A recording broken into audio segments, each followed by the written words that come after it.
यतः सर्वाणि भूतानि यतः सर्वाणि भूतानि प्रतिभान्ति स्थितानि च प्रतिभान्ति स्थितानि च यत्रैवोपशमं यान्ति यत्रैवोपशमं यान्ति तस्मै सत्यात्मने नमः।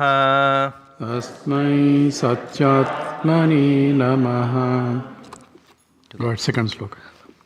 अहं बुद्धो विमुक्तस्याम् अहं बद्धो विमुक्तस्याम् इति यस्यास्ति निश्चयः इति यस्यास्ति निश्चयः नात्यन्तमज्ञो नोतज्ञः नात्यन्तमज्ञो नोतज्ञः सोऽस्मिन् शास्त्रेऽधिकारवान्। सोऽस्मिन् शास्त्रेऽधिकारवान्। Together. अहं बुद्धो विमुक्तस्याम् इति यस्यास्ति निश्चयः नात्यन्तमज्ञो नोतज्ञः सोऽस्मिन् शास्त्रेऽधिकारवान्. So after the invocation, is it on? So after the invocation, the text starts, and in this, the author is trying to say who is adhikari, means to whom this text is written. So essentially, just like in any text preface, it says to who is qualified. You should have certain background, and for him this text is applicable. So here the question that comes is, who is the really entitled to study, or who will gain maximum out of this text? So aham baddha vimuktaha syam iti yasyasti nischayaha natyantamagno natagnaha saha asmin shastre adhikaravan. So to whom this book is written, says who is that? The one aham baddhaha, the one who recognizes that I am bound. So this is a qualification. First, I should recognize that I am bound. Bound what? I don't see any bondages, any ropes binding me. So this bondage is obviously not physical bondage. It is an assumption that comes about because I feel I am limited. So that who thinks that I am bound, because I need liberation. And therefore, muktaha syam, so I need to get liberated. So one who knows that I am bound, and the one who wants or the desire to get liberated, he is the one who is qualified. So who doesn't think that I am bound, then it is no use. Because it's only for the person who has recognized that what is the bondage now, who has recognized that I am bound, for him it is written and you say, then what is that bondage? Because I don't see any bondage, nobody is bound, I am free. Everybody says this is freedom, and this country is freedom, right? But freedom doesn't mean that anything, you have to drive only on the right side of the road, right? That means you cannot drive any way you want, you are not free. You have to follow the rules. But you are at liberty to do certain things. This is what you call a freedom. So a teenager says, I want to be free, I want to get out of the house, right? At one stage in life. Free for what? So what exactly is this bondage? Aham baddha. What is that I am bound? Has to be understood first before I say I want to get liberated. I want to get liberated from what? From the bondage. So what is my bondage? I don't see any bondage. So the question that comes is, bondage is a limitation on me. Why? Because, as Rama is going to point out later, that I am seeking something that I don't get it. Therefore, I depend on something other than myself. That is bondage. Says essentially, Sarvam Paravasham Dukkham, Sarvam Atmavasham Sukham, Etad Vidya Samasena, that is sa samsarasya karanam. That is the cause for samsara, and that is the bondage. So, what is the bondage? My dependence on something other than myself for my happiness. That's the bondage. In a sense, a bondage is that where I depend on something other than myself. Therefore, I am slave to it. If he or she or say something, because my happiness depends on something other than me, so therefore whims and fancies of the other one is going to dictate my happiness. So I'm not free anymore. Why I should depend on? Because I am seeking for happiness. I'm not seeking for the Lord, I'm not seeking for anything. What I'm seeking for is happiness that I am, whether I am religious or irreligious, whether I am Advaitin or Vedantin, or doesn't matter what qualifications that I am, what I'm seeking is only happiness. And I'm going after the objects only because they give me happiness. If they are pain in the neck, I won't go.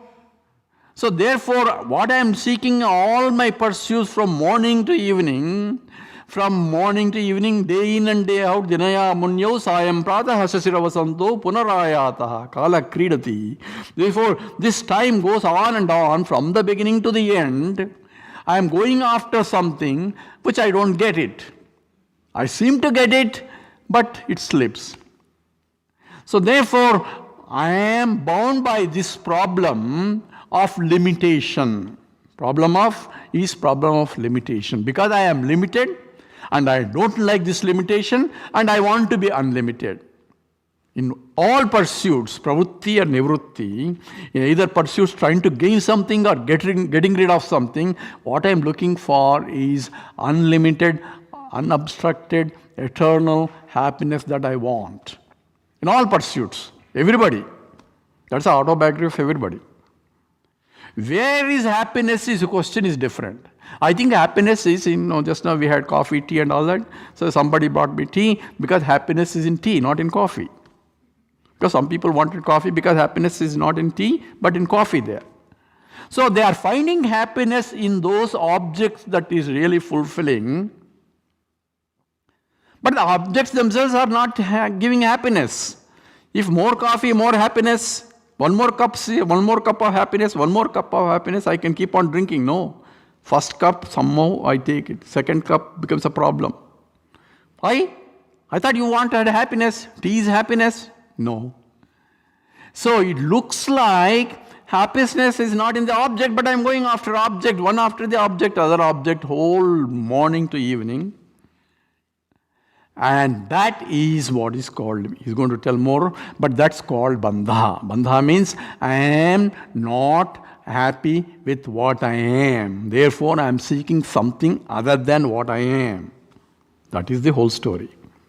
And for that, I keep working here, I keep working there, and all that, if I achieve that, I'm going to be happy. If I achieve that, I'm going to be happy. So every pursuit in life is only longing for happiness. And when I get it, what I wanted, I am temporarily happy, but then still there is unsatisfied mind, a mind that is longing for something more. So that is where the problem is. Problem is a mind that is longing for something. A wanting mind, a longing mind, a desiring mind is the mind that is bound. That is bandha. A contented mind, irrespective of what I have or what I don't have, is obviously not any more wanting mind. So that mind is prashanti. So that's what is the happiness is. So question is, even when I am getting happy by fulfilling a desire, it's not the object per se, it's the mind that is agitated. I want it. When I got what I wanted, my mind has now quieted down. There is no more longing until I want cookie also with my coffee, right? Some other desire. So this keeps changing continuously. And it says, Pariksha lokan karmachidan brahmano nirvedamayan nascha krutakrutena tat vijnanartam sa gurum eva abhigached. Says, scripture says, when I recognize myself that I am, whatever I am doing and what I am getting, when I pariksha, when I examine my own life, and then found that it's already been, I have been duped in all process because I never got what I wanted, because I wanted uninterrupted, absolute happiness I never got from anything. I may have millions, I may have billions, but still I am not fulfilled. When I examine my own life, then I realize this is not the way to go, because I don't get what I'm getting. Only to those people, this Vedanta study is important. If you have not recognized this and still thinking that happiness is somewhere, keep going. Continue your life until you realize, because it's not there. So all your pursuit is not going to fulfill what you want ultimately. So all people are not really interested in this only because they still think that they can be happy outside with the things. So let them proceed until they recognize this. So Vedanta says, let them continue because they have to come back to me one day or other.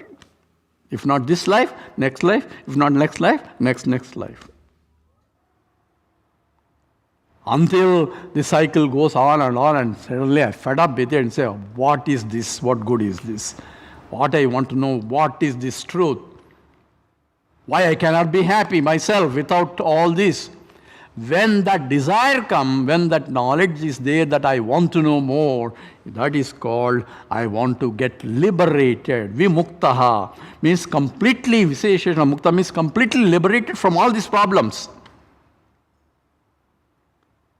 I may end life in order to get rid of the problem, but I will be still born. According to us, you will be still born. You can never get rid of this problem until I get back to ultimate. So that is one who has recognized that I am Baddha, Aham Baddha, and who has realized that I need liberation, then only approach a teacher. So Krishna says, Tadvidhi pranipatena pariprasnena sevaya. So for that knowledge, you approach a teacher and ask right questions.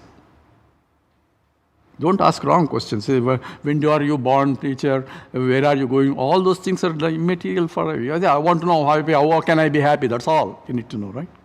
That's exactly a student is the one who has recognized and also recognized the problem and who is approaching, and that to that student this text is written. So aham baddha vyuktaha syam iti yasya asti nischaya, who has determined this, then only the teaching. The teacher doesn't go around and giving camps according to our scriptures. The student has to go and approach a teacher. Then the teaching starts. Bhagavad Gita, Krishna didn't start teaching until Sishyastuam Sadimam Tvam Prapannam Karpanya Doshopa Hataswabhaha Pritchamitvam Dharma Samuda Chetaha. Say, I do not know what is right and what is wrong. I am surrendering completely. Sishyastuam Sadimam Tvam Prapannam. So please teach me that Nischaya, which is right. I don't want any ifs and buts and all that. I want this is it. I want a deterministic thing that I want, and that what is essentially is the one who has nischaya, who has determined that he needs this kind of study in order to know what exactly is the truth. How do I get liberated? I don't need to know the truth. How do I get liberated? Vimuktaha. and that student is na atyantam ajnaha, is neither completely ignorant of himself, na utat ajnaha, is neither completely knowable. And saha asmin shastri adhikara, he is the one who is qualified to adhikara one. He is the one who is qualified to study this text. So means he is not completely ignorant, because there is no point in teaching, because the people who think ignorant, they know it. If you ask anybody, nobody thinks, hey, I don't know who I am, please tell me who I am. Nobody will ask on the street and say, nobody will ask, hey, I don't know who I am, please tell me. They say you will put in a mental hospital, right? So how do you know? You should be knowing. So we all know and we all think that we know ourselves. Outside, so we introduce ourselves, we are this, we are that, and we are, keep on pages and pages. If the fellow is patient enough, we'll go on. How much we are, actually. About I am as this. Very funny, right? I am this, I am this, I am that, and all. And sometimes I have this, therefore I am also great. I have beautiful mansion, therefore I am also great. Mansion is great, but I am also great because I have the mansion. So I have this, I have that, and all that. In India, you say, oh, my brother-in-law's brother-in-law is a great minister. So you give relations to somebody who has some power or something. Therefore, I am also great. So my greatness depends upon all other things which has nothing to do with I am. Because this is an object and I am a subject. So therefore, here the problem is, I am neither and I don't know myself, but I know enough of myself to make mistakes. The problem I have is, I know I am existent, I know I am conscious entity. Two things are already done. Okay? Oh.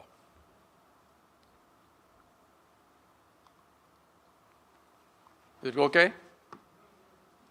Can you hear me?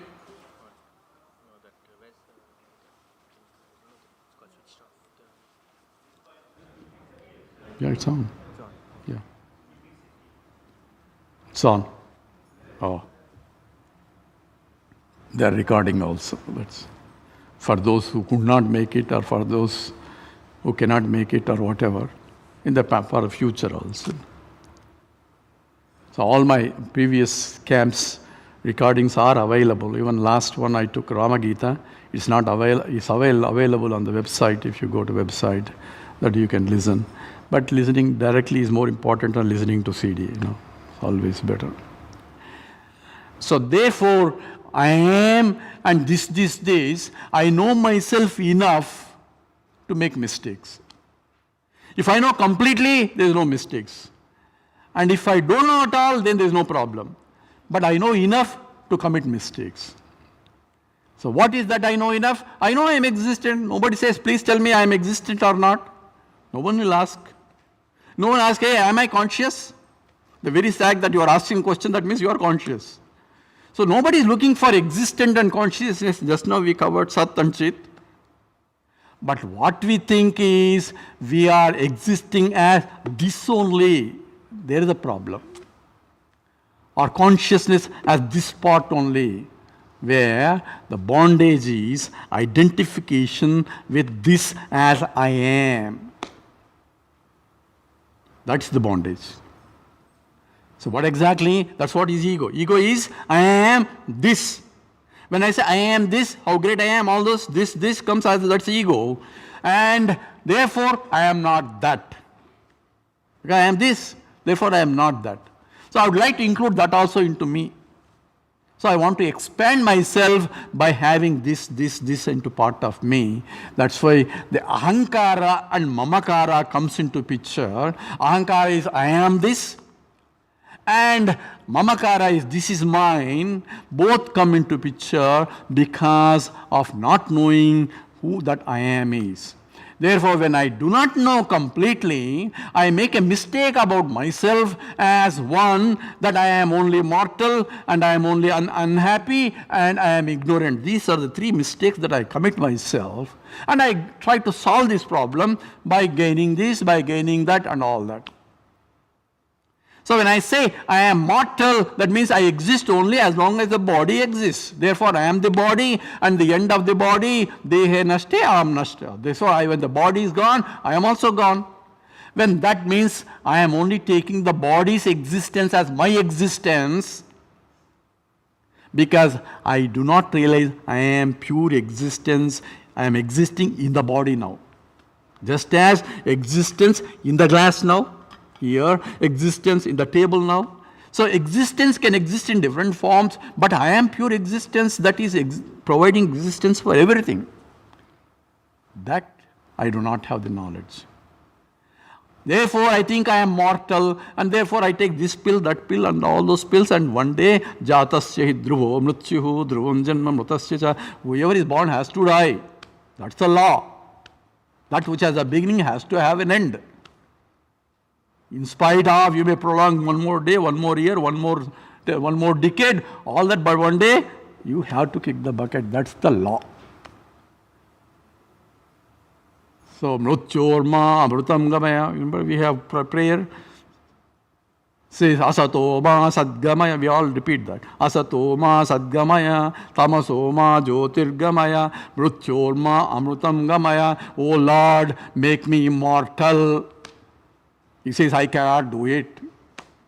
Why? Jatasya hi dhruvo mrityuhu. Whatever is born has to die. Therefore, it is useless prayer. He cannot do it. Because he already gave the law. Therefore, why am I praying that? That's a Upanishad. Sadaranyaka Upanishad says, Asatoma sadgamaya, tamasoma jyotirgamaya, mrityorma amrutam gamaya. So let me become immortal, let the mortal become immortal. So it's not possible. It's against the law of creation itself. Then why am I praying?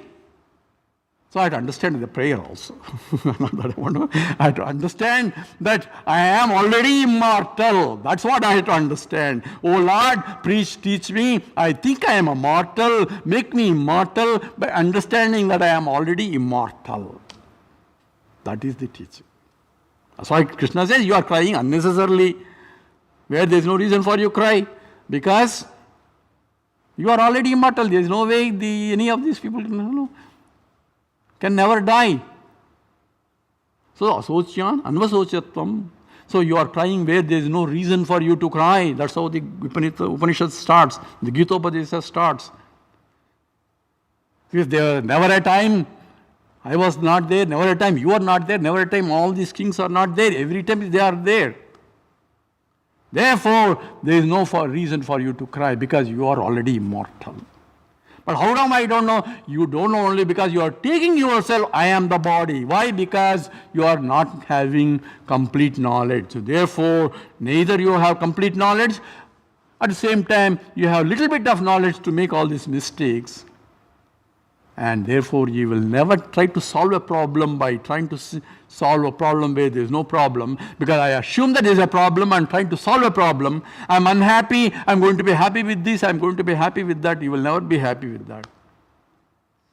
I will never be mortal by taking pills also. Immortal I will never by pills also. And never be jnani by knowing anything. It's only very funny also. It's because the more I know, remember, more I know, more ignorant I am becoming. Because when I know more, I learn there's a lot more things I don't know. Before that, I didn't even know that these things are there. So I'm becoming more and more ignorant by becoming knowledgeable. My ignorance is going exponentially compared to my knowledge. So I can never be jnani by knowing something. So all three are mistaken notions because the fundamental error is made. You are trying to solve a problem where there is no problem, and that has become a real problem. And therefore, what is that is, I need to turn my attention, and Vedanta says, this is your true nature. That's why it's called darshanam. That's what I mean, that which can show you like a mirror, this is what your true nature is, not what you think you are. Like a mirror, it is telling me what exactly I am. And that is what to the one who wants to know is the one, this is Saha Asmin Shastre Adhikaravan. He is the one who is really qualified. So these are two introductory slokas. So we have to come to the story. The story here is little bit stepwise. So this is Valmiki. So first level is Bharadwaja, his student, goes to Valmiki and wants to know how Rama did it. So the first scene is we are putting a Bharadwaja and Valmiki. And Valmiki now takes exactly how Rama learned. So we'll go to the next level where Rama is going to gain the knowledge from Vaasishta. So this is the two-level approach. So first we'll look at the Bharadwaja. Okay. Bharadwaja. Bhagavanyatumichchami. There's a Bharadwajaha Swagurum. Bharadwaj. No, you want to say that? Before that is there. There's no meter in that. Oh, it's not there? Okay. It says Bharadwajaha Swagurum Valmikim Prativacha. It says he approaches the Valmiki, says Swagurum, his own teacher, Valmikim is Prativacha, means he approached and asked this question. So go ahead. Bhagavanyatumichchami. Bhagavanyatumichchami. Katam samsara sankate. Ramo vyavaharato yasmin. Ramo vyahartatos. Karunyad bruhi me guru. Karunyad bruhi me guru. Bhagavanyatumichchami. Katam samsara sankate. Ramo vyavahrato yasmin. Karunyad bruhi me guru. So Bharadwaja asks Valmiki, hey Bhagavan, Jnatum ichchami, I want to know. Katham samsara sankate Ramo yavahrutaha hi asmin. So asmin samsare, in this world, in this life, in this samsara. So he was also born, he was also going through his life, and in this samsara, so Ramaha, how did he, essentially Katham, how did he come out of it? So essentially, so Rama acted in this life, and I want to know exactly how Rama gained the knowledge. Essentially, that's what he wants to know. Karunyad bruhime guru. Hey teacher, please teach me kindly how exactly Rama learned the Vedanta. Or Rama learned the true nature of I am, or the subject, or about the truth.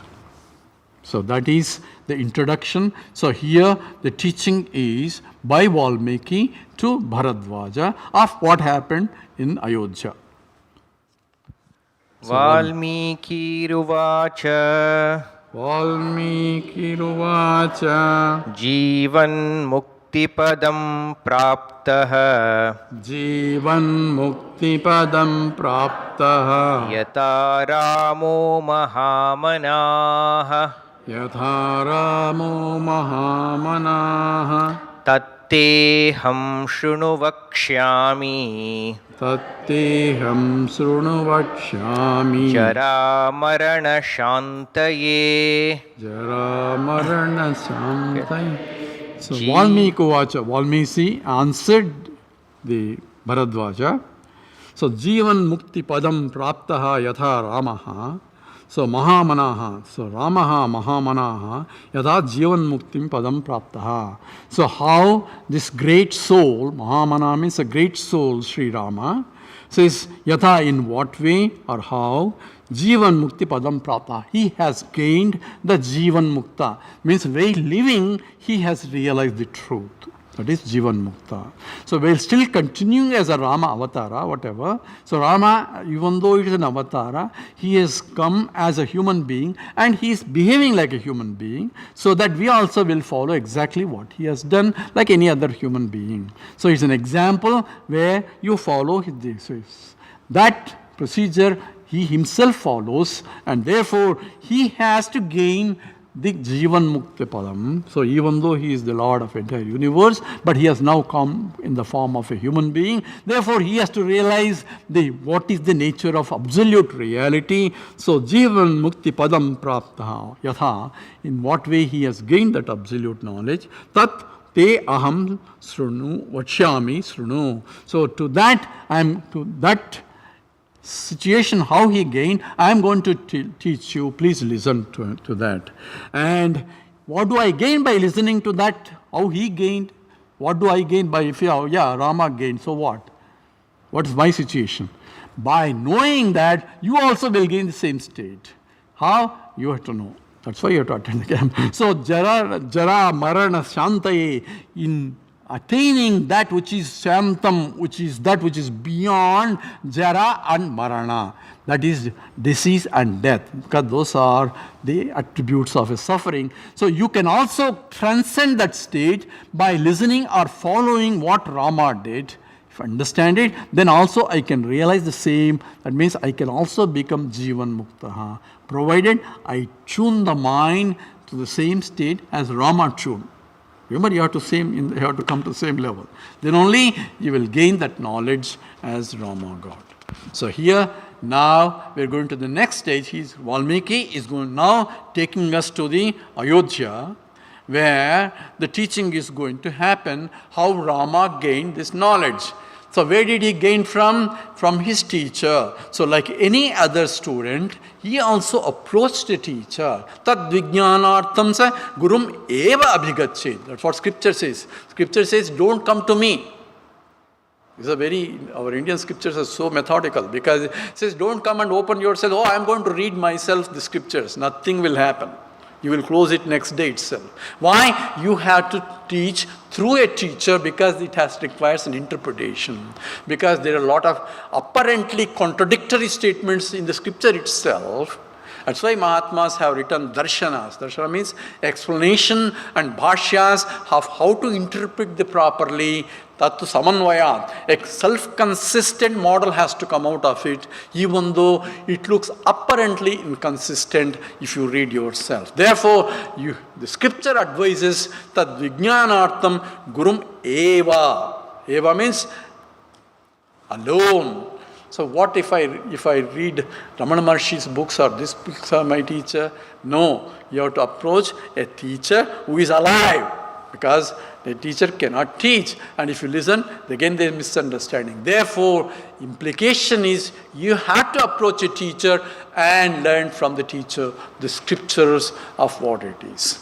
And that's what essentially is going to go. So then in the next scene, what we are going to do is essentially Rama approaching the teachers, the Valmiki, Vaasishta and Vishwamitra. Now where did the scene come? Remember, Vishwamitra goes to Ayodhya. She wanted Rama to help him in the yajnas, to kill Rakshasas. So that's where we are now taking to. That is the state of mind where the situation is presented now. Yoga Vaasishta comes at that time to that Rama who has just completed the studies. Now you have to understand the whole background.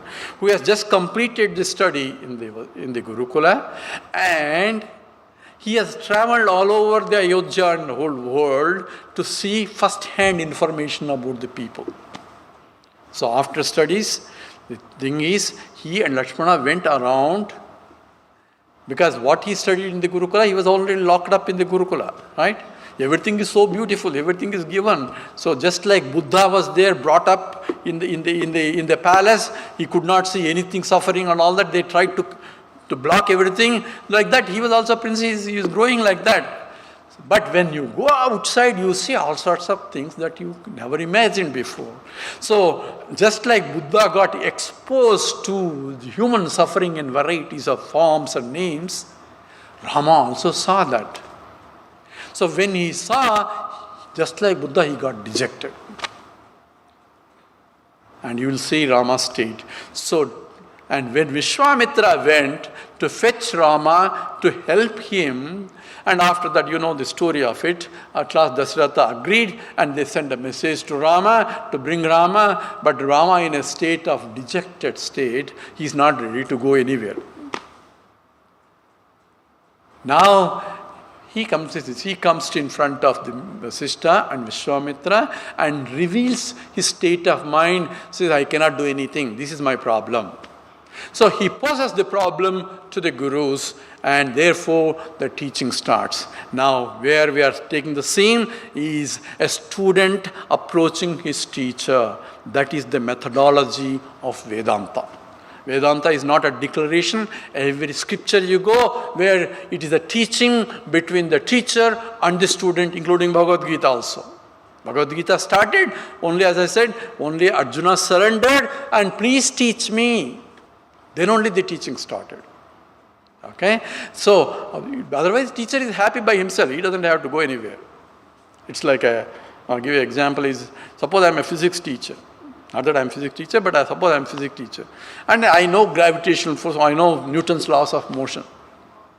So I don't go to every knock the door at everybody's house. Hey, please teach me. Remember people, the Jehovah's Witness people come. You believe in God. If not, otherwise you go to hell or whatever. So I don't have to go and say you believe in gravitational force. I'm going to teach you gravitational force. I don't have to do it. When the student is ready to come, he will come to me and learn. So, just because I know doesn't have to, because this is absolute truth. I don't want to have some believers to me. There's nothing to believe. It's something about fact. I am existent. Is it a belief? It's not a belief that I exist. I know I exist. I am conscious entity. That's not a belief. It is a fact. But what I think I am, this is a problem. That's a mistaken notion. Vedanta only teaches you that is a fact. We are only telling you the truth. So therefore, that absolute truth need not be told for everybody. Only those who have inclined mind, who are ready to learn, they will approach a teacher, please teach me, this is what I want to know. Then only Vedanta start teaching. And that is exactly the scene is projected here into that.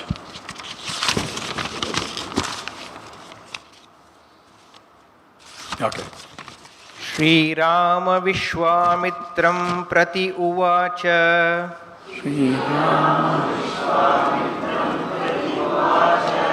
कथं याम्यहमज्ञोऽपि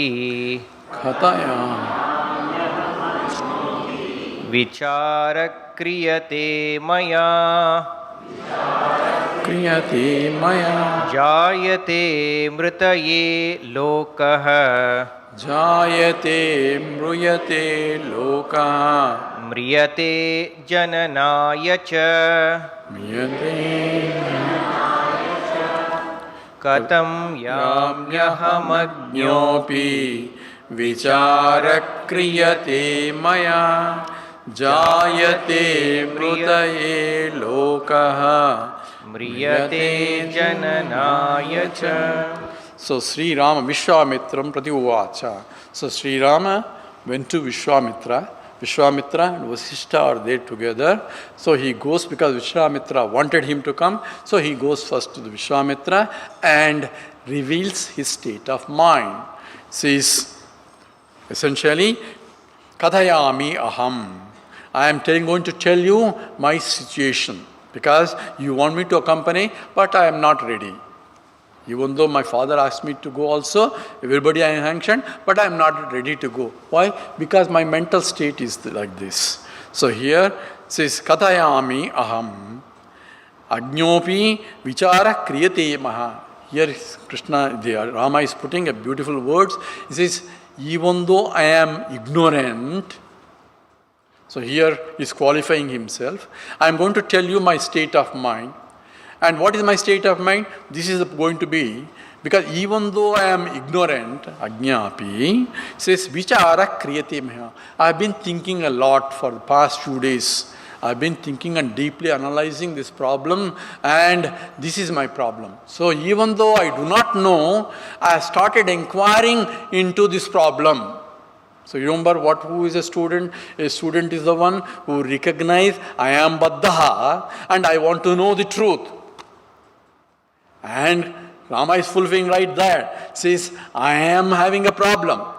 And how do I know problem? I have been thinking about this problem. What's the problem? He's going to tell the problem. So he is defining the problem to a teacher. This is that with the pranipatena, pariprasnena. You have to ask the question, right question. Otherwise teacher won't open his mouth. You have to ask such a question so that it will be knowledge will be common. If you ask teacher, what did you eat in the morning? All these other things, he is not interested. He will answer those questions. But that is not satsang. That is not utilizing his time. Because people go to Swamiji, invite, they ask all sorts of silly questions also. But when they invite Mahatma, you ask the right questions to make use of it. That's called satsang. Otherwise it's not satsang. So here I have inquired into this problem, I have deeply thought about it. Vicharaha means it is a deep inquiries into this, and I have seen all over, because after my studies, I traveled around all this world and observed and noticed these things. And I want to know the answers, because I see a lot of problems. What's the problem? Jayate mriyate lokaha. This is the problem. What I see, lokaha, people that I have seen, wherever I see people are being born and people are dying. So if you go to Smashanam, there is only name, and then when he's born, dash, when he died, right? So he's dashing, as Swamiji says, he's dashing to that. There's nothing else in between the dash, birth and the death. Nothing else to say. So what exactly your whole life is? Your life seems to be everybody is being born and everybody is being dying. That seems to be life. What good is this life? So in the Mahabharata, there is a Yaksha Prasna.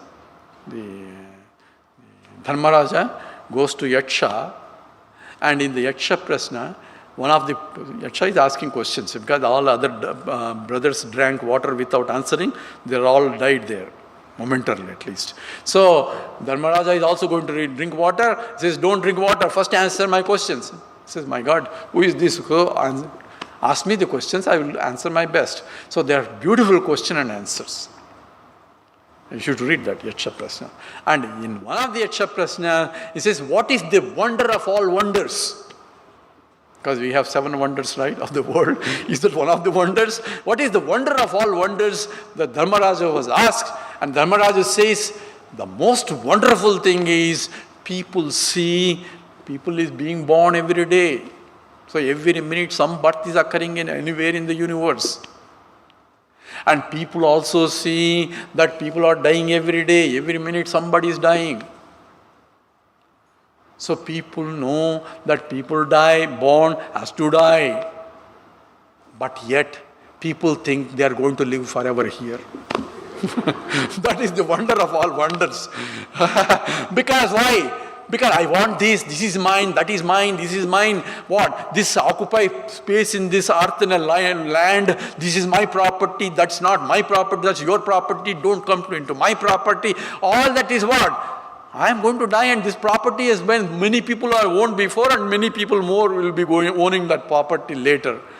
What is this ownership? What is this? Because I myself is a temporary, and the worth is more, the property is much more permanent than me, and I think I am going to live forever. All my problems is only because of that.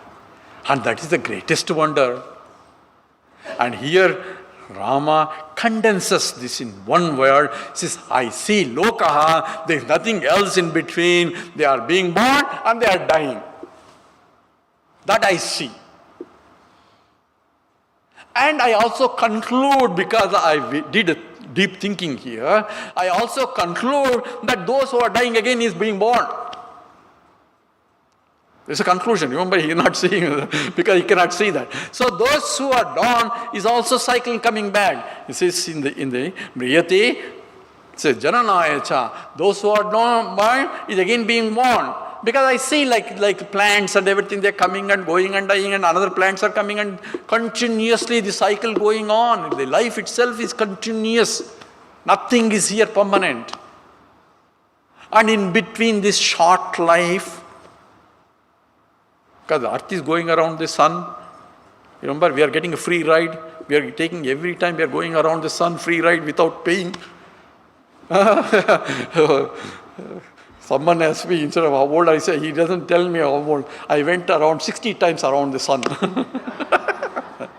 So I had to deduct that. So he has took free ride. So he's going around and around and around. And Earth has been there, billions of years. You are there, you go, but Earth will be going around and around and around only. And the whole solar system going, and solar system is going around the galaxy, Milky Way, there are billions of galaxies and all that. It's mind-boggling if you look at it and you say, this is mine in this. And the time of this whole life itself, my short life is so small compared to the life of the gigantic life of the universe itself, and I am no worried about what's going to happen next day or next 10 years. Remember when we were 10 years before, all the problems which we thought are very important, now we think are unimportant. Now the problems we think are important become unimportant 10 years from now. So we are worried about unimportant problems all the time, forgetting the important problem. So therefore, all I am saying is people are being born and people are dying, and there is a law of conservation which Krishna says, Jayati Mriti, says, Jatasya hi dhruva mrityu, dhruvam janma mritasya. The one who is died also again born, the cycle goes on. But the cycle is not seen but inferred by Rama. Says, I see that also. So what is the meaning of this cycle? What's the purpose of life? Birth and death in between. And everybody is, if you look at everybody, we call it castor oil face only. What is castor oil face? Everybody is only having a face that really, nobody is happy. And everybody is looking for happiness all the time. Is that all purpose is hunting for happiness and kicking the bucket again, born, again hunting for happiness, because every time I think I'm going to be happy with this, I'm not happy because I'm still looking for something. So this goes on and on and on. What is the purpose of this life? I don't understand it. What exactly is the meaning of it? And therefore, Rama nails down, please tell me what is the meaning. Why am I born? Why there is a death? And what should I do in between? What is the purpose of the life itself? So he's essentially guts of the whole life itself. He's asking in a simple way, because I have thought about this problem and I cannot find the solution by thinking myself. Follow now? Vicharaha, he says, I inquired myself, but this solution, I cannot get it by myself. I have to approach a teacher. So who is a teacher? The teacher is the one who himself recognized this problem and went to his teacher to understand this problem. Because he himself did not get it like that by thinking himself. And where did that teacher got it? From his teacher only by doing. And where is all these teachers got it? From, we call it Vedanta. It is Apaurushayam. It is from the Vedas, or the ultimate pramana, or the means of knowledge, because this is not an objective science that I can go and read in the library. It is subjective, where I cannot objectify. This is Brahman. If this is Brahman, that is inert. Because this is inert. So I cannot show directly, at the same time indicate that one, and that's what is the 10th man story. Remember 10th man story? Says, fellow, 10 people crossed called Paramananda, right? Paramananda Sishyas. The disciples crossed the river, and the leader says, let's see, everybody crossed. 1, 2, 3, 4, 5, 6, 7, 8, 9. Where is the 10th man? 10th man is missing. Says, you don't know how to count, let me count. He said, 1, 2, 3, 4, 5, 6, 7. He also got 9. Everybody took turn. Oh, 10th man is missing. They're all crying. And one Mahatma sitting there watching this tamasha says, I'm going to bring 10th man. Really? You have seen the 10th man? Has he crossed the ocean? Crossed the river? He didn't get drowned? Yes, he's here. He's here now. Yes, now, not tomorrow. I'm going to bring him right here, right now. How? You are that. Tattvamasi. Tattvamasi is, you are that. You are looking for all over, but you are the 10th man. You are missing 10th man. What you are looking for is what you are already. And that is what? Direct. There is no looking for something, yes, I have to sit down and think, I am the 10th man, I am the 10th man. No, it is immediate and direct, because it is directly showing the teacher is pointing to the truth that is right there in front. That is exactly the purpose of the teaching also. For that, I should be ready. And here, Rama asks the question and continues his problem in the next sloka. Astira sarva evaite Astira sarva evaite Sachara cheshtitaha Sachara cheshtitaha Kim me rajyena kim bhogaihi किम मे राज्येन किम भोगैः कोऽहं किमिदमागतम् कोऽहं किमिदमागतम् अस्थिरा सर्व एवैते सचराचरचेष्टिताः किं मे राज्येन किं भोगैः कोऽहं किमिदमागतम्. So, the vichara that he has done, inquiry, he is telling more about what exactly I have concluded based on the observations that I have observed.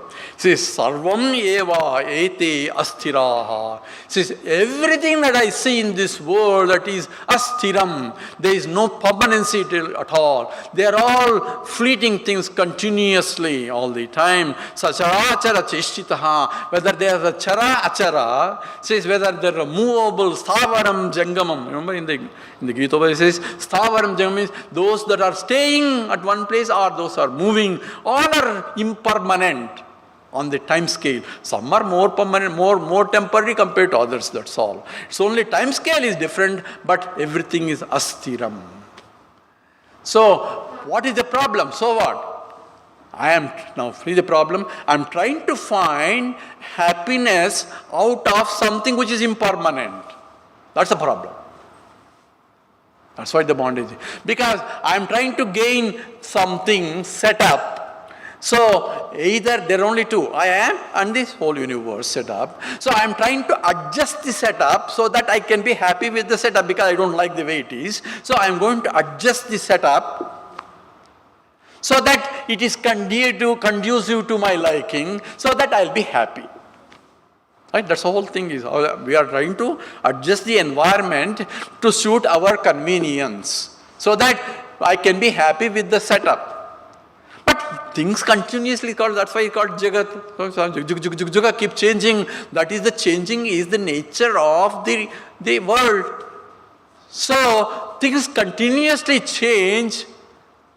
And then even though I made this setup as what I want, I get upset because things become upset. Because the setup has ulta become, because it has changed continuously, it doesn't remain the way I want. That's all our life is. Oh, you are like that. Husband tells about wife. Wife says, I want you are like this. I imagined all that, but you keep changing. Because changing is the nature. You cannot ask the setup to remain because that is not intrinsic nature of the setup itself. Setup has to change. That is a part of the property. So what should I do? Not to get upset with the setup, because what I need to know is how to be happy with the changing setup. Or that's why we expect everybody to be according to us. Because the setup we want, and everyone is not meeting my expectations, whether the husband or son or children or not, nobody meets your expectations. That's why everybody complains, right? So nobody is meeting my expectations is a problem, because I am expecting that they should remain the way I expected them to be. That can never happen to anybody. The problem is, because it is a changing situation, I have to adopt it to do what I can gain by the changing situation. That is the only way, otherwise I will be upset only. Nothing will change, I will be only upset. So therefore, here, because there is no way this world or whatever the situation, environment can remain as it is, sacharacharam sarva evete asthira. Therefore, all these things I have recognized that therefore they are impermanent. Therefore, what do? How can I get happiness out of this? Because I am looking for happiness. I cannot rely on something which is changing for my happiness, because the things are changing. It's not going to give me happiness all the time. And therefore, I had to adjust myself first, so that I can be happy in spite of changing things. Now you follow the other way around. So Vedanta says you can never adjust the environment conducive enough for you to be happy all the time. Only way you can adjust is adjust yourself to the changing environment so that you can be happy in spite of environment, or whether the environment is conducive or not conducive, you make changes in you so that you can be happy with any environment.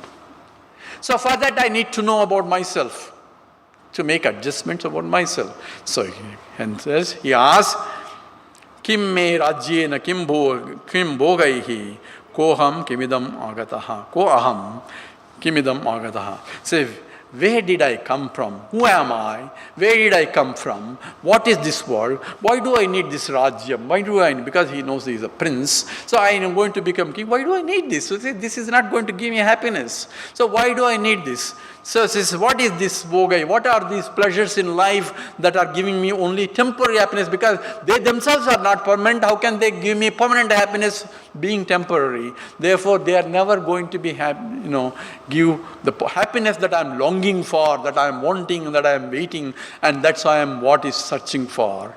So therefore, who am I and what is this world? These are the two. So aham kim, where did I come from? Say, where did this has come from? This means the whole, including everything in the whole universe. So it says, kastam koham kuta ayagata kame janani kome tata. Now where it comes? So it says, this, who am I? What is this world? Who is my mother? Inquire, that is what. That is what is to be inquired into. And that's what I want to know. So Rama is crystallizing his thoughts exactly what he's worried about. He's not worried about this problem or that problem. He's worried about the fundamental problem where I cannot get happiness. What is good is this. Everything is impermanent and I want permanent solution, not temporary solutions. Not a patchwork, but I want a permanent solution to it. Go ahead. Evam vimrushatastivram sarveshvapi cha vastushu aratir mama sanjata patikasya marushviva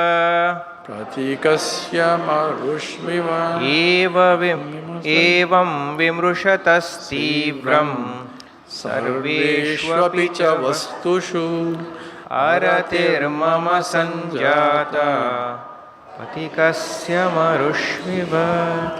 Thus, evam, in this way, vimrushataha tivram vimrushataha means I have intensely thinking about this problem for the past few months or whatever. I have been thinking after graduation, I went around and now I've been deeply thinking about this problem, and says tivram, so intensely thinking, and therefore I have no desire for anything else. So ratihi means enjoyment, aratisma. I'm not enjoying anything in life, nothing, no happiness in any of these things at all, because I know they are permanent, impermanent. So what good is that for me? So Sanja, they're not giving me any happiness at all. And then pratikasya manushiva, he gives a beautiful example. It's like the traveler in the desert, and he's thirsty for water, and he looks at it and he sees there's a water there, but when he goes after that, it is nothing like mirage water. The water also moves forward. So he goes again, he's already thirsty and he's going looking for water, and when he goes low water, all this is a mirage water. The more he goes, it is receding only, it goes further and further away. He will be more thirsty only in the process, right? Because he never get quenched in the water. Mirage water can never get the thirst can never be quenched by the mirage water. So it is like that. I am trying to gain happiness by having the pleasures of this life, but I will never get out of it because it will give you a lot of problems. It's called 3 problems come out of it. What's the problems? When I go after this impermanent, because itself is not permanent, it's not going to give me happiness. But second thing is, in all these pursuits in life, you will analyze in your own mind, when you are pursuing life about I want this, So anytime you think you gain happiness, you already made an effort to gain it, so there is effort involved, so you lost something to gain something. So there's more. In everything, you have to lose to gain. You don't gain completely free, because in every gain there is a loss. So I want that, therefore I get rid of it, and I got this, but I got rid of the other one is not there anymore. So I keep changing things. Any change involves there is something lost to gain something. So it is asampurnam. Therefore it's not total. There is a loss always in every gain. And in that loss, I am not going to have permanent full-time happiness. And also it causes bandhakatvam. Bandhakatvam means my dependence on that for my happiness. So when I want something, I depend on it for my happiness. If it goes away, then I am longing for it again. So I depend on objects or people and so on for my happiness all the time, because that is the nature of the bondage itself. Because my happiness depends on something other than myself. That is the problem. Therefore, bandhakatvam, it causes you bondage also. That is bandhan. And independence of that has to be the liberation. And therefore, I have no desire on any of this. So he is already withdrawing his mind. That's called vairagya. Vairagya means he has vichara, he inquired. He needs to know what is permanent and what is impermanent. That's called viveka. Viveka is nitya, anitya, vastu vivekaha. What is real and what is not real. That he has understood, this is none of them is real. So there must be something real. Otherwise, what good is this life? And therefore, I don't have any pleasures in happiness in enjoying any of this. So aratir mama sanjata. They will not give me any happiness out of this. And I understood they are like essentially, say marushu iva. So essentially they are like mirage waters only. There is no real water there. There is no real happiness out of that. So that's what the state of mind of Rama. Go ahead. Yata janasi bhagavan Yada janasi bhagavan tatha moha nivrittaye bruhi me sadhavo yena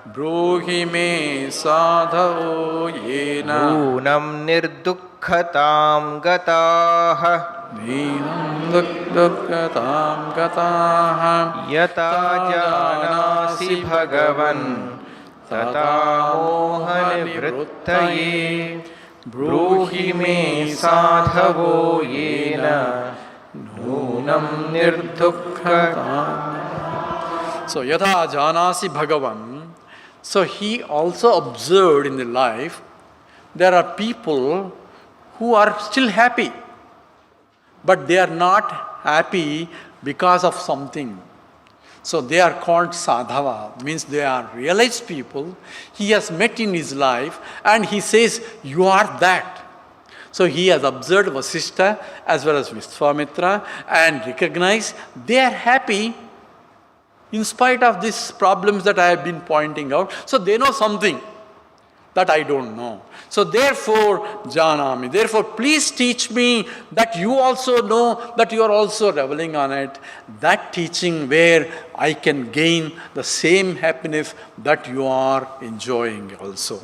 And bruhime sadhavo yena, by which all sadhus, or by what they are able to enjoy this life, enjoy themselves also, enjoy everything, or they are happy by themselves without longing for it. And how did they gain that? I want to know, Bruhi, please teach me. So he's essentially requesting as a disciple now, approaching a teacher, please teach me how I get out of this problem. Nunam. I want to know definitely, I don't want ifs and buts here. I want to know firmly, without any doubt. I need to know what exactly is the solution to the problem. How do I solve this problem? Where nirdukhata gatam, where we can cross all the suffering. Means there shall not be any more suffering out of it. Dukkham is due to limitations where there are no more any limitations of any kind. Therefore, I can reach that state. Please teach me. I don't have, without any hesitation, without any doubts. So this is the solution. I want to know a firm, abiding answer to me, and that's what I acknowledge. Please teach me. So he is essentially requesting and also telling, if I don't teach, I have problems. So go ahead. Swayam chaiva na chapnomi Vayam chaina chapnomi tam vishranti manuttamam tam vishrantam tadaham tyakta sarveha tadaham chakta sarveha nirahankaratam gataha nirahankaratam gata nakin chaina na chap. together. Yeah, together? No, just lead up. Swayam chaiva na chapnomi tam vishranti manuttamam tadaham tyakta sarveha nirahankaratam gataha. So swayam, myself, cha eva, na cha apnomi. I do not desire anything else. I want only this. So here, a state of a student who is so mature enough that I don't want anything else other than this knowledge. So that is what Shankara calls this is essentially the requirement of a student called sadhana chatushtaya sampannaha. He has acquired the necessary qualifications. To him, he is the adhikari. Remember who is the adhikari? He is the one who has prepared his mind, and to him when the teaching comes, immediate knowledge will take place. Just as the 10th man is, you are the 10th man, there is nothing else to do. No, I have to go and sit down and meditation to see if I am 10th man. No. It is immediate knowledge comes, provided my mind is ready. If the mind is not ready, when the teaching is over, then again we'll have Memorial Day camp next year also, we'll come back again. So this will go on. Why? Because our mental purity is not there. So this can go on until Dridhaiva Nishta, firm abidance in the knowledge comes into picture. Yes, that is indeed true. Because he asks, please tell me without any doubts. So that's exactly what he is longing for. So when that gains, I am Shanti. That means my mind becomes peaceful and serene only with that knowledge. Otherwise my mind is restless. I don't want anything else. And tadaham tyaktva sarveham nirahankaratangada. Tadaham tyakta sarveham. Sarva iham tyakta. I have given up everything else. I don't care for rajyam. I don't care for this. I don't care for anything. I want only that. That's called mumukshutvam. A desire, longing for it. Ramakrishna Paramahamsa says, what should be the state of mind of a real student? That's called adhikari. Adhikari is a mature student who wants to know, is like if you immerse him into the water and put him down in the water and he wants to breathe and nothing else to breathe and says, give me pakodi and all that. He won't ask anything else. I want to breathe only, nothing else. He has no desire, hey, I will give you $1 million. So first give me, first I want to get up and breathe. That only I want, I don't want anything else. That should be the longing of a student to know the truth. And that's exactly what the state of mind of Rama here. And he's telling you, I've gone beyond this ego. I don't care for this, all this. I want only that and that and only and on. And he's going to emphasize that again in the next sloka that continues. Nakincha. Nakinchedapi vanchami Nakinchedapi vanchami Dehatyagat rute mune Dehatyagat rute mune Mauna eva vatisthami Mauna eva vatishtami Lipikarmasvi varpitaha Likarmasvi varpitaha Nakinchidapi vanchami Dehatyagat rute mune मौन एवावतिष्ठामि लिपिकर्मस्विवार्पितः न kinchit api vanchami. I don't care for anything in this world. I am not desiring any object in this world. Other than this, I don't want anything else. So that is the nature of the student, and that longing for the knowledge is what Rama is now. Dehatyaga dhrutemani. Other than that, only thing is, if at all I have to give up this body. I don't care for anything else. I am ready to even give up this body. But I won't do it because I know according to scriptures, this is Atmahatya, is papam. So I won't do it. But what I am going to do? Mauna eva tishtati. I am going to sit here as maunam. See, silently I will sit here. No, nothing doing, no action, nothing else. I am going to sit here. How? Lipikammasvivarpitam. Just like somebody draw a picture and kept there. Nothing will happen to the picture, it will be lying there. As long as nobody moves it, it will be like that, like that. I will be sitting here, not doing anything, and because I have only that and that alone, nothing else in this world. No, therefore I will be quiet, I don't even talk. So don't expect even to talk. Maunam. Mauna means the one, Maunasila one is the one, Muni. Muni is the one who is thinking deeply about this problem. And I'll be only thinking about this problem. I will not be worrying about anything else. So please teach me that. So this is the preparation and introduction of the student to the teacher. So just like in the Bhagavad Gita, it's called Vishada Yoga. Vishada is called yoga. So how can Vishada, crying is yoga? Because it is by crying, he is surrendering himself, is a prerequisite to surrender himself to a teacher so that the teacher can mold. Oh, teacher, tell me, let me see what you know. Then nothing will happen. Because I am not gaining the knowledge, requisite knowledge. The mind has to be surrendered for a knowledge, any knowledge. So I should have clear idea what my teacher is going to teach is indeed true. What he is teaching is, this is Adhyatma Vidya, what he is teaching is from the scriptures. So Shraddha becomes Shraddhavan Labate Jnanam. The one who has this Shraddha will gain the knowledge. And what is the Shraddha? Says Shastrasya Guru Vakyasya Satya Buddhyamadarana Sa Shraddha. What is the Shraddha? What is the Shastrasya Guru Vakyasya? What the scripture says is indeed true, and what a teacher is telling about the scriptures is indeed true. That faith I have, therefore I have understood. So in the Vedanta, the student is advised to approach a teacher who is Sotriyaha, Brahmanishtaha, who is understood this Sotra, Shruti. Shruti means the Shastras. Shastra is called Shruti because the Shastra is passed on by word of mouth, Shruti. And also to a teacher who himself heard this teaching from his teacher. Therefore, he is Shruti. So he himself heard by listening to his teacher.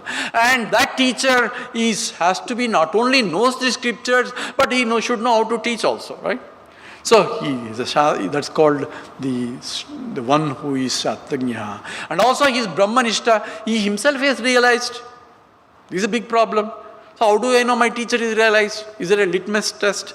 Put the litmus and then say yes. So that's how I realize. There is no way you can test anybody realized. And someone asked Swami Tejomayanji, have you met anybody who has realized? Someone asked Swami. So Swami Tejomayanji says, that means he already concluded that I am not realized.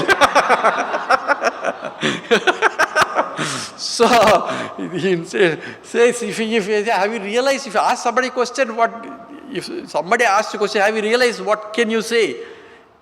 Say, suppose I say I have not realized. Oh, he's telling he's an honest man. He's telling the truth. Because I don't know whether he realized or not. At least he's telling the truth. Suppose he says, I have realized. I don't think so. So how do you know? Because you are behaving completely different. That's not the way realized, because he has already has some norm how a realized person should behave. Says yogaratova, bhogaratova, sangaratova, sangavihina. Yajit brahmani ramate chittam nandati nandati nandatyeva. Shankara says, is he yogi or a bhogi or sitting here in downtown or doing somewhere, or he is maybe sitting in Himalayas. You don't know how exactly. He is nandati nandati brahmatya. He is rolling in that. In what? In the Brahman. Where is the Brahman? In whatever he is seeing. Remember? Existent consciousness, reflection, all those things. He is not going somewhere else.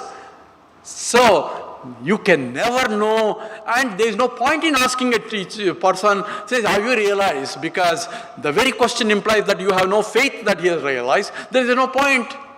If you answer the question also, there is no point. So the question is, no teacher will tell you, I am realized. This is absolute truth. No teacher will tell you what I am realized. You have to realize that he has realized, that's all. If you don't think he has realized, go walk out of the camp and go. But if you think that someone has realized, then whether the teacher realized or not, you can realize. Because I have a faith of what he teaches is indeed true. I need that faith. That Shraddha has to come in me for me to appreciate the teaching. Therefore, I should not have any doubts about my teacher who is teaching. Therefore, the scripture says, the best teacher is the one who knows and learns scriptures from his teacher. Go to him. Don't go ask any other questions. Whether he realizes or not is impertinent for our purpose. So essentially, Rama is approaching, I know you know it, therefore I am surrendering myself. Please teach me that. Now who answers this? First Vaasishta answers, starts this, and then gives it to, Vishwamitra answers and gives to the Vaasishta. So what's the situation with the lunch? Is it delayed? Okay. Now I'm going to do overtime. Because lunch has to be ready. And because they are catering or something. So we'll continue the class until I get signal. Don't worry about it. I am also hungry. So don't worry. So the signal will come. Until the signal, concentrate on the knowledge. So now the Vishwamitra is going to teach Rama and then hands over to Vaasishta. Please, you are his guru. Please teach them. So what are the questions that are asked? Why am I suffering? Why everybody is suffering also. I see this problem all over. Where did I come from? And where did this world that I am dealing with is coming from? Why is this world created like this? Why people are created like that? So all are packed in that question itself, and I want to know this truth without any doubt. Please teach me. I know you know this truth. So teach me this. So first you have to boost the student, right? Says, Rama, you already know it. Don't worry about it. You already know it. Only you just have to think a little bit, that's all. So Vishwamitra, as a right teacher, psychologically says, he tries to say, you already know, you are really inquired so much, therefore that's how the sloka starts. Go ahead. Vishwamitra uvacha naraghavatavasthyanyad Naragavasta anyat Neyam jnanavatam vara Yeyam jnanavatam vara Swayaiva sukshmaya buddhya Swayaiva sukshmaya buddhya Sarvam vijñātavanasi Sarvam vijñātavanasi Naraghavatavasthyanyad Nyeyam jnanavatam vara Swayaiva sukshmaya buddhya Sarvam vijñātavanasi. So, hey Raghava, so hey Raghukula Nandana, hey Rama, so it comes from the Raghukula. And Tava Asti, there is, for you, there is Anyat Asti, to know, Nyayam Na. So therefore there is nothing really there for you to know. So you already know. If I know, then why I am asking the question?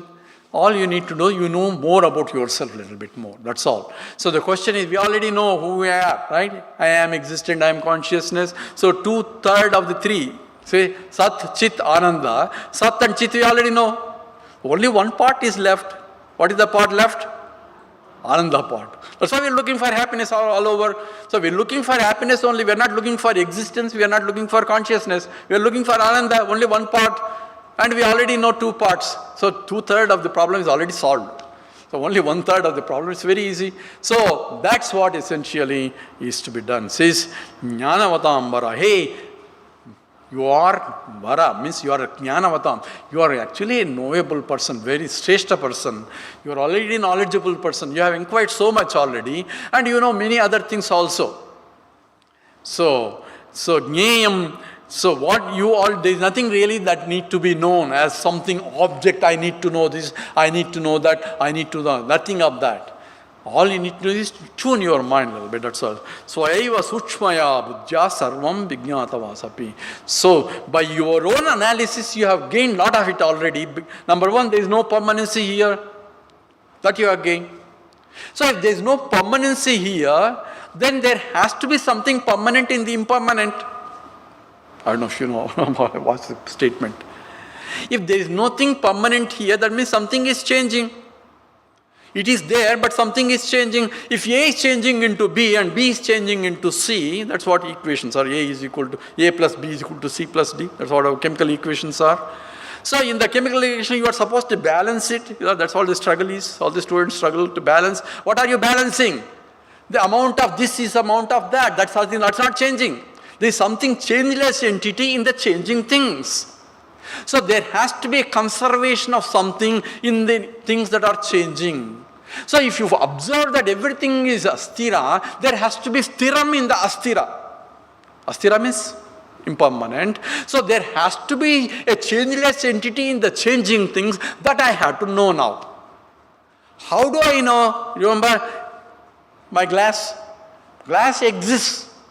But I need to know the existence which is changeless in the existing form. The forms can change, but I need to keep attention to that which is changeless in the changing things. That's what is the tuning the mind. So I have to tune the mind to see of sthiram in the asthiram. So therefore, essentially for that, what kind of buddhi I need? Buddhi is intellect. So there are two buddhis our Vedanta analyzes. Says they are called Sukshma Buddhi and the Tichna Buddhi. Okay? Tichna Buddhi is sharp intellect. Like you say, he is a very sharp intellect. So what does sharp intellect will do? Sharp intellect dissects. It can use. It's because it's very sharp. It can cut. So, sharp intellect means you are cutting into smaller and smaller and smaller and smaller and smaller. So, you are becoming a specialization of smaller and smaller entities. That's called Tichna Buddhi.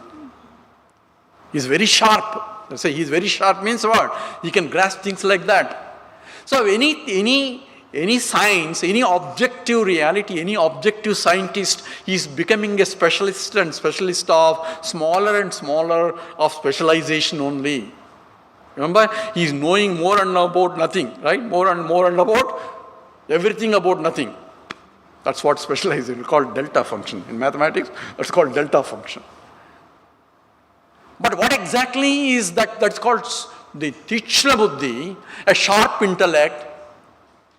But that's not what we want. That's why in any biology we have phylum this, phylum that. We classify things, we codify, put it in under this column, that column, that column. It belongs to this phylum, it belongs to that phylum. All the differentiation, distinction, and all those things because of I am differentiating, I am dividing it. For that I need a sharp intellect. Whereas for this, I need a subtle intellect, Sukshma Buddhi. So what is a Sukshma Buddhi? Sukshma Buddhi is integrating mind. It's not a differentiating mind. I don't know if you know mathematics. Differentiation and integration are opposite to each other. So I need an integrating mind, a mind that integrates of oneness in the plurality. I don't want to divide, but I want to unite to see one among the differences. What is that one that remains the same in all that I see? Follow, no? So that is called Sukshma Buddhi, a subtle intellect. So what is that common in all these things that I see? The world is continuously changing, but world exists. Otherwise I cannot see. So everything that exists has to be there, then only I can see. Non-existent things I cannot see.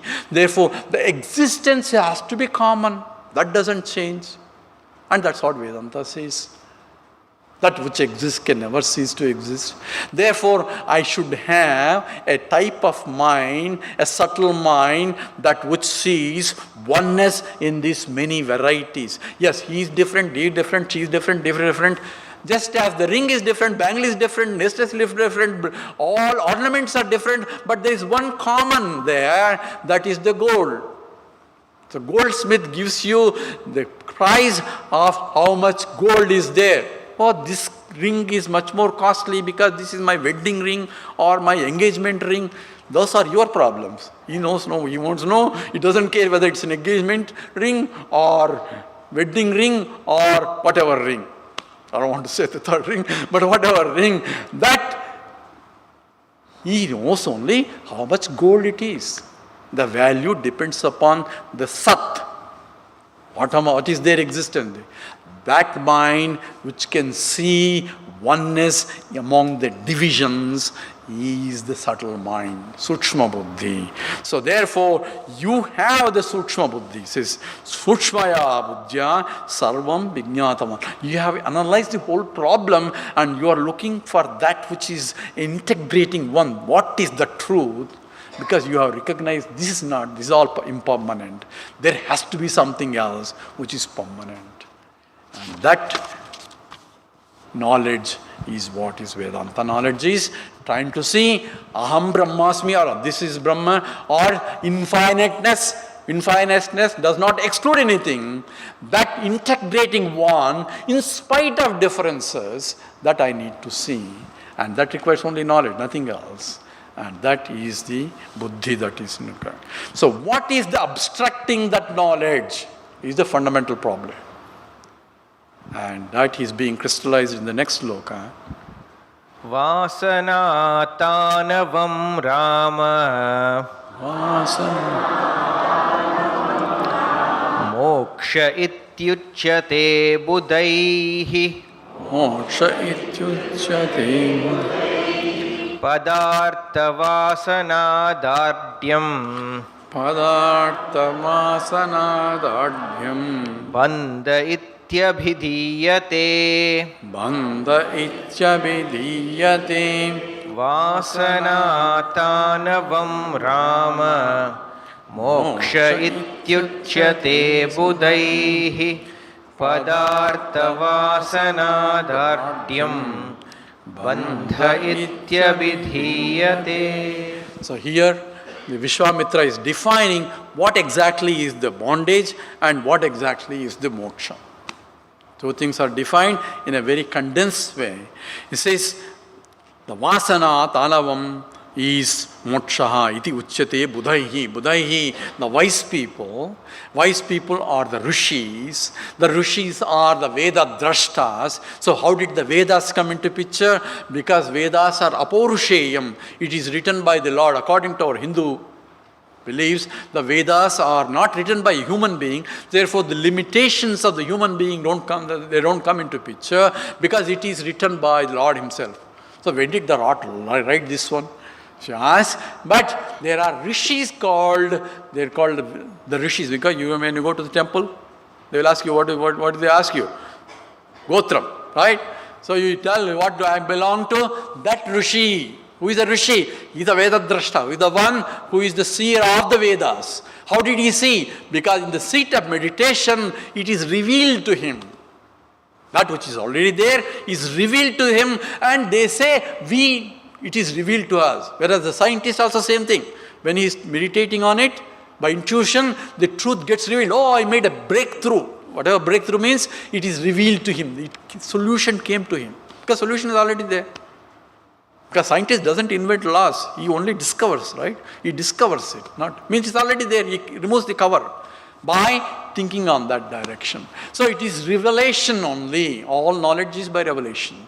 But the rishis of the or they put it in the passed on to the students what is revealed to them. So Vishwamitra, when he says Gayatri Japam, he didn't write it. It is revealed to him. Gayatri came to him and it is revealed to him.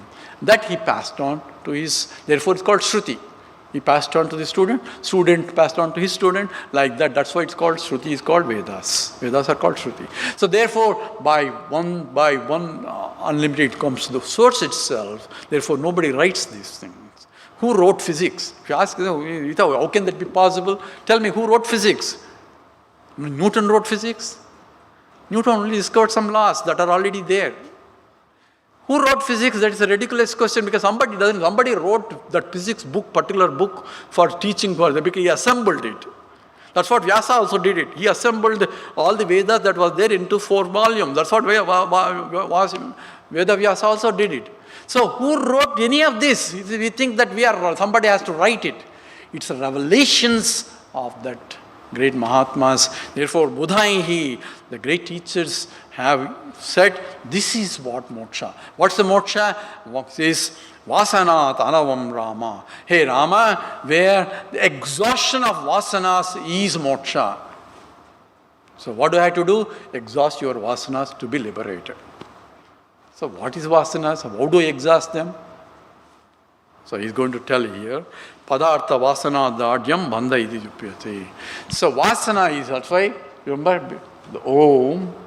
What is Om? We analyzed in the Mandukya Upanishad that the tapes are available, the talks are available. So Om, between Om, this is my body, mind, intellect, and this is the ego, perceiver, feeler, thinker, and this is the all objective world. Objects, emotions, and thoughts.